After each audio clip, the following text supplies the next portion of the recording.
안녕하세요. 네, 많이 힘드시죠? 네, 저는 영양학과 한의학 이론을 기반으로 올바른 식습관 개선을 통한 예방식과 치유식을 강의하고 있는 정담이 자연요리 대표 김정화입니다.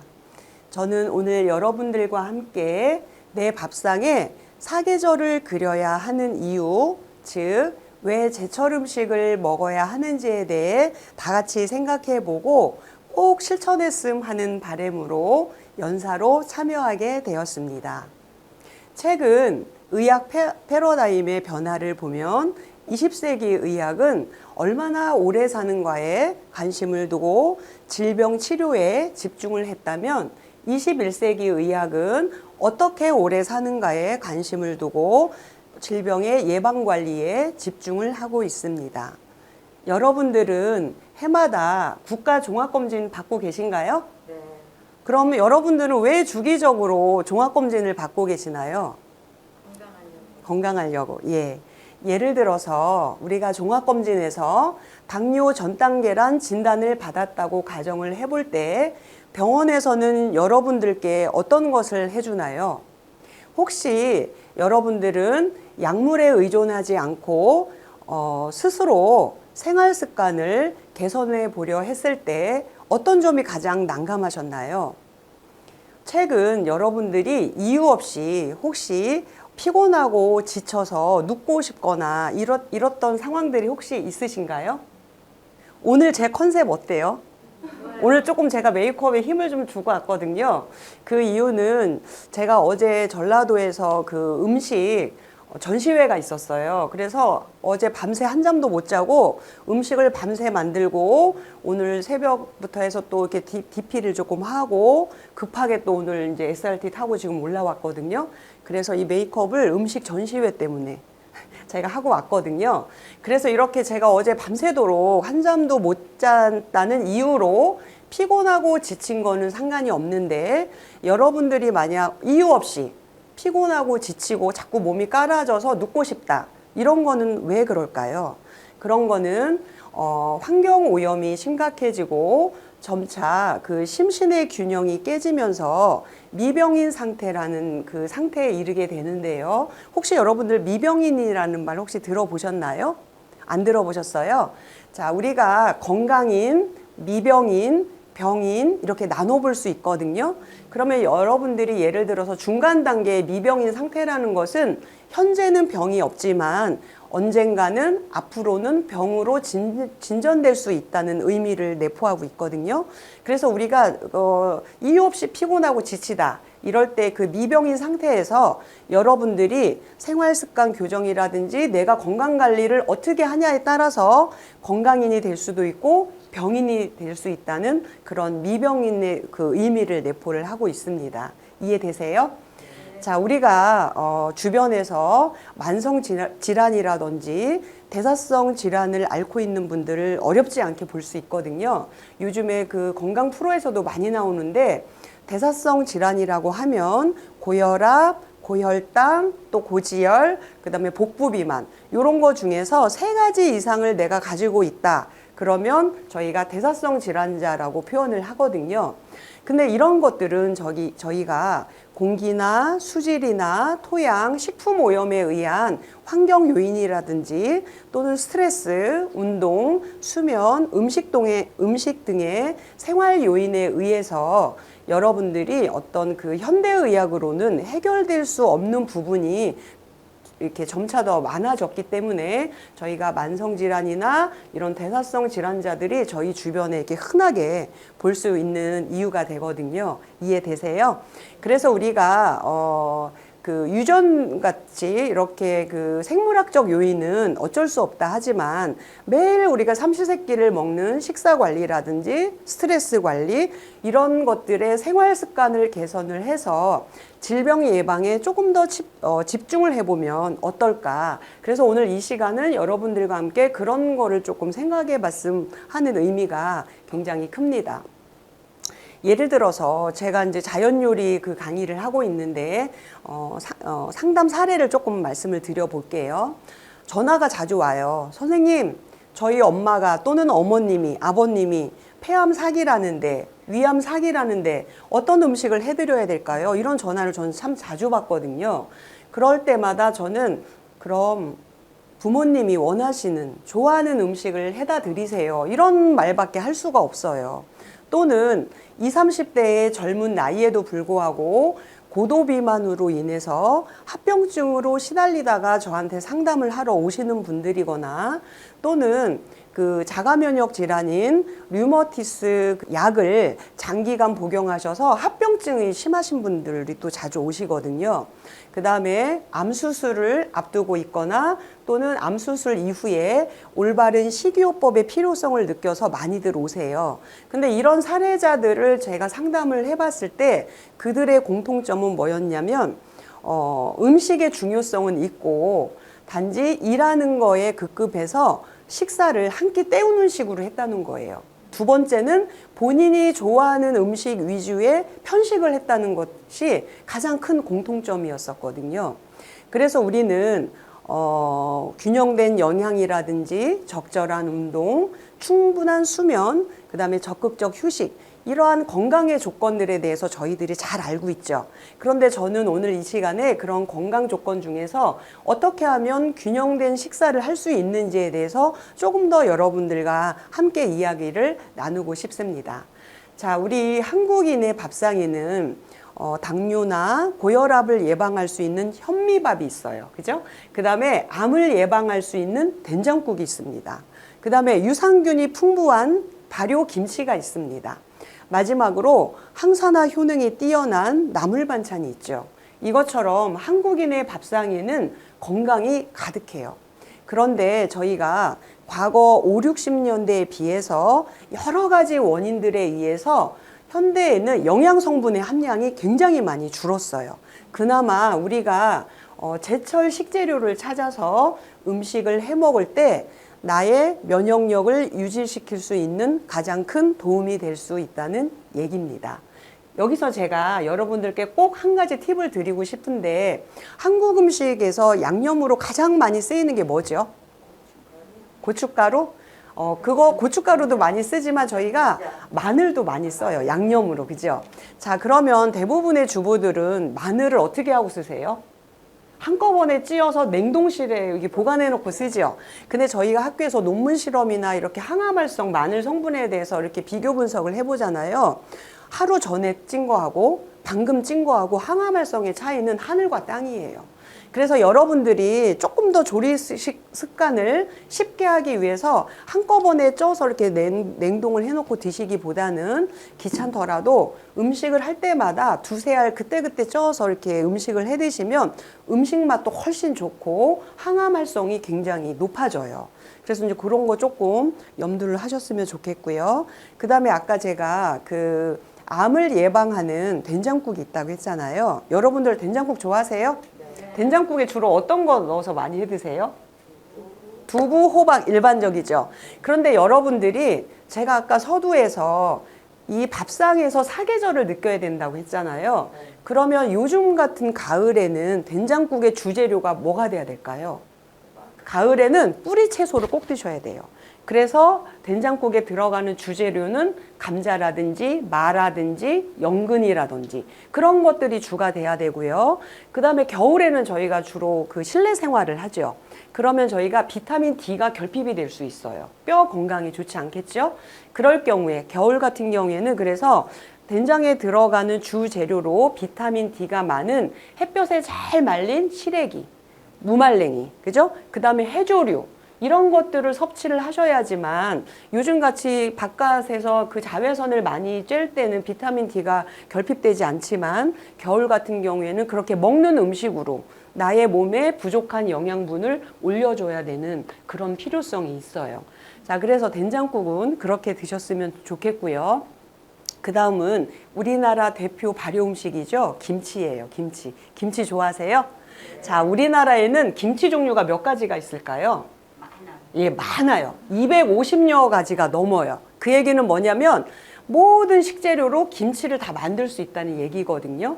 자, 그러면 우리가 여름에는 대표적으로 우리가 열무김치, 뭐 배추김치 많이 먹잖아요. 근데 여름에는 걔네가 맛이 없잖아요. 그래서 우리가 여름에는 제철 식재료 어떤 김치를 드세요? 노각이 뭔지 아세요? 노각? 늙은 오이, 노각김치를 드신다던가, 그 다음에 고구마 순 김치가 저희가 8월에 또 대표적인 식재료거든요. 고구마 순 김치를 드신다거나 또는 청경채 김치도 굉장히 맛있거든요. 그런 거를 드신다거나. 그래서 제철에 맞는 식재료를 먹어야지 우리의 면역력을 계속 높여줄 수가 있거든요. 그 다음에 가을에는 그럼 어떤 김치를 해 먹어야 될까요? 요즘에 이제 조금씩 무나 배추가 맛있어지죠. 근데 그거보다도 더 가을에서 겨울로 넘어갈 때 모든 식물들은 영양소를 뿌리로 자꾸 저장을 해요.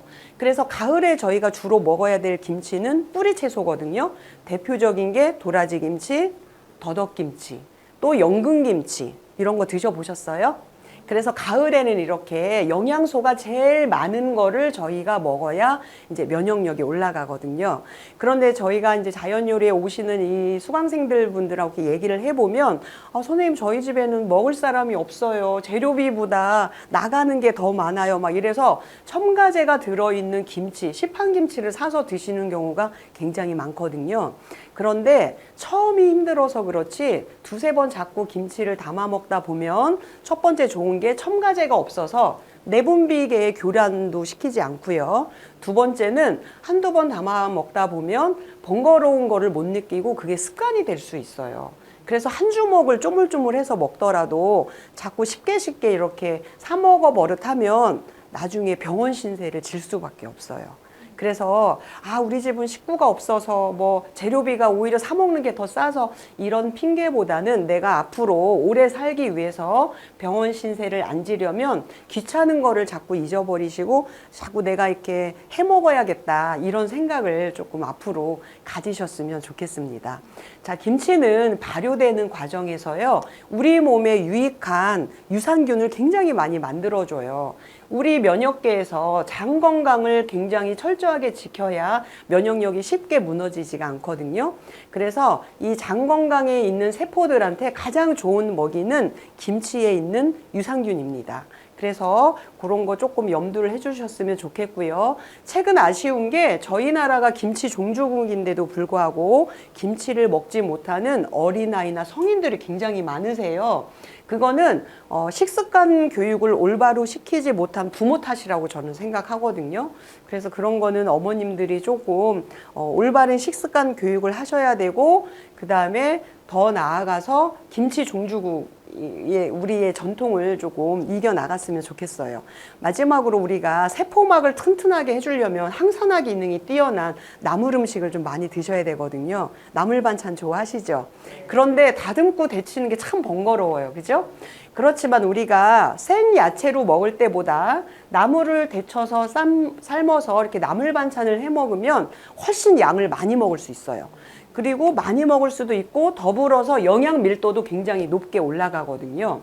그래서 이렇게 삶고 데치는 과정에서 수용성 비타민은 파괴가 되겠지만 우리 몸에 이로운 플라보노이드라든지 카로티노이드 이런 색소 성분들은 굉장히 함량이 높아지거든요.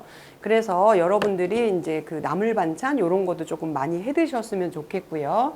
지구상에 있는 이런 그 모든 식물들은 자신을 보호하기 위해서 각자마다의 식물 색소, 맛, 향을 품고 있어요. 그래서 뭐 밥상 차릴 때 5가지 이상의 색깔을 먹어야 돼 이런 얘기 들어보셨죠? 그런 거를 저희가 컬러 푸드라고 하거든요. 그래서 저희가 푸드 테라피라는 데서는 그렇게 컬러 푸드를 이렇게 푸드 테라피로 활용을 하고 있어요. 그래서 여러분들도 매 끼니 상을 차리실 때 내 밥상에는 컬러가 몇 가지의 음식들이 차려져 있지? 이런 거를 조금 고민을 한 번씩 해보셨으면 좋겠습니다. 자, 그래서 푸드 테라피라는 것은 음식의 그 약식 동원이라는 말 들어보셨죠? 그래서 그 음식의 그 한의학적인 의미로서 한열온양이라는 네 가지의 기운과 오미, 다섯 가지의 맛이라든지 오색이 그 음식의 속성에 따라서 질병을 예방하고 식생활 및 생활 습관의 부조화를 고쳐 나가고 그 다음에 영양결핍이나 독성 물질을 없애주는 그런 영양 식이요법을 저희가 푸드 테라피라고 하거든요. 그래서 우리가 질병을 예방하고 건강을 유지할 수 있는 치료요법을 의미를 합니다. 자, 그럼 우리가 제철 식재료의 가장 영양 함량이 제가 많다고 했잖아요. 대표적으로 저희가 색깔별로 조금 말씀을 드려보면 저희가 봄에는 봄나물이 많죠. 그래서 얘네들은 대부분 그린푸드라고 우리가 이렇게 말을 하는데 한의학적인 의미로 보면 그린푸드는 봄의 기운에 속하면서 간 기능을 도와준다라고 저희가 한의학적인 의미로는 말씀을 드릴 수 있거든요. 그래서 이런 녹색 채소 같은 경우에는 루테인이라든지 지아잔틴 성분이 있어서 항산화라든지 혈관 강화 작용이 있습니다. 그 다음에 둘째 레드푸드라고 그래서 우리가 붉은색이 대표적으로 뭐가 있을까요? 생각나는 거. 파프리카라든지 뭐 토마토 이런 게 있겠죠. 그래서 이런 아이들은 전립선 암을 또 이렇게 감소시키기도 하고 그 다음에 고추의 캡사이신 이런 성분들은 혈액순환이라든지 신경통 이런 데 활용이 되고 있습니다. 그 다음에 옐로우 푸드라고 그래서 요즘에 호박 뭐 이런 거 많이 나오는데요. 당근이나 고구마나 호박 이런 것들이 옐로우 푸드에 속하거든요. 그래서 이런 아이들은 베타카로틴이라는 함량이 무지 많아요. 베타카로틴이라는 얘기는 고혈압이라든지 항고지혈 이런 데 도움이 많이 되거든요. 그렇다고 해서 요즘에 뭐 단호박, 늙은 호박, 고구마가 많은데 밥을 금방 한 그릇 뚝딱 먹고 나서 찐고구마 하나를 낼름 먹으면 될까요, 안 될까요? 우리가 생각하는 한 끼 섭취량은 양이 굉장히 작아요. 그죠? 그래서 요즘에 대사성 질환이나 이런 만성 질환은 너무 많이 먹어서 탈이기 때문에 그 한 끼 먹는 식사를 굉장히 세심하게 본인들이 체크를 하셔야 됩니다. 자, 네 번째 화이트 푸드가 있는데요. 대표적인 게 아까 말씀드린 마늘의 알리신 성분 이런 것들이 있습니다. 그래서 항암 예방에도 좋고 총 콜레스테롤이라든지 혈압 감소 이런 거에 좋고요.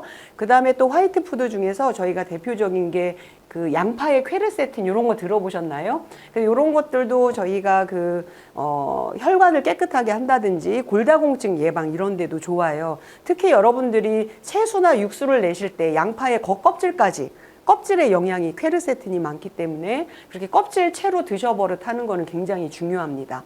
마지막으로 우리 여성들이 갱년기가 오면 불면증에 시달리잖아요. 불면증에 도움이 되는 아이들이 뭐가 있을까요? 블랙푸드가 있어요. 블랙푸드 그러면 검은색을 딱 생각을 하시면 되는데요. 겨울에 주로 많이 나와요. 해조류. 김, 미역, 다시마, 톳, 모자밥 뭐 이런 아이들이 있거든요. 이런 아이들은요, 그 수면을 유도하는 호르몬이 많이 나오는데 대표적인 게 멜라토닌이라는 아이들이 활성화가 많이 되거든요. 그래서 이런 것들을 많이 겨울에 드시게 되면 불면증에도 도움이 아주 많이 됩니다. 마지막으로 제 6의 컬러라고 알려져 있는 퍼플 푸드, 보라색입니다. 보라색 하면 어떤 음식이 떠오르세요? 네, 가지도 있고, 그 다음에 우리가 이제 그 블루베리 뭐 이런 것도 있죠. 그래서 이런 퍼플 푸드 같은 경우에는 이제 안토시아니딘이라는 그 성분이 많아서 우울증 감소, 그 다음에 동맥경화 이런 거에 굉장히 도움을 많이 받을 수 있습니다. 자, 우리 인체는 우주와 같아요. 우리 몸은 환경의 변화에서 적응해 가거든요. 소우주와 같아서 우리 인체는 자연의 변화에 맞춰서 먹는 음식을 조절을 분명히 해줘야 됩니다. 그래서 우리 체온은 항상 일정하게 유지를 하고 있죠. 그래서 우리 그 인체 내의 세포는 70조 개 이상이 되는데요. 우리 세포가 필요로 하는 영양물질은 다 다릅니다. 그렇기 때문에 제철에 나오는 식재료를 골고루 적당하게 균형 있게 섭취해야지만 면역력 짱짱한 우리 몸을 유지할 수가 있습니다. 자, 동서양을 막론하고 약으로도 못 고치는 병은 어때요?